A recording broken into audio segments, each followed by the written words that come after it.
Mon nom est Frank Verschuren et je travaille comme médecin au service des urgences des cliniques universitaires Saint-Luc. Mon activité de recherche a commencé spontanément de par le métier qui est le mien, en m'occupant au départ de la fonction respiratoire, du CO2 chez les patients qui étaient suspects d'avoir une embolie pulmonaire. Et puis de fil en aiguille, je me suis intéressé à tout ce qui concernait à l'embolie pulmonaire. Et maintenant, le domaine se sont encore élargis, tant les domaines de recherche en médecine d'urgence sont nombreux. Et je fais partie d'un groupe qui a en commun de pratiquer la médecine aiguë, les urgentistes et aussi les intensivistes et les anesthésistes.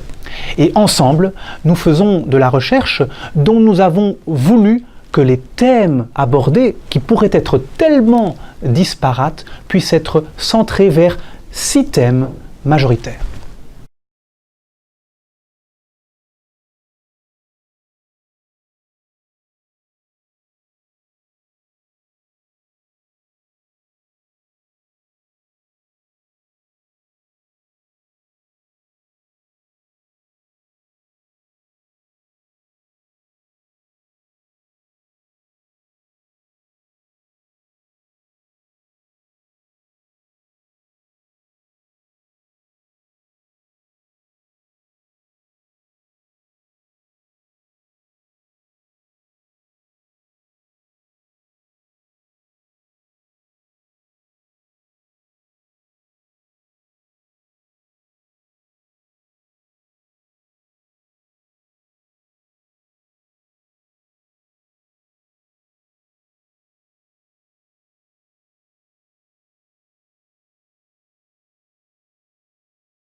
Et donc un exemple success story, nous avons eu l'occasion de participer au développement de l'antidote aux nouveaux anticoagulants qui sont utilisés maintenant depuis quelques années partout dans le monde. Et donc tout le monde attendait ce fameux antidote en cas d'hémorragie.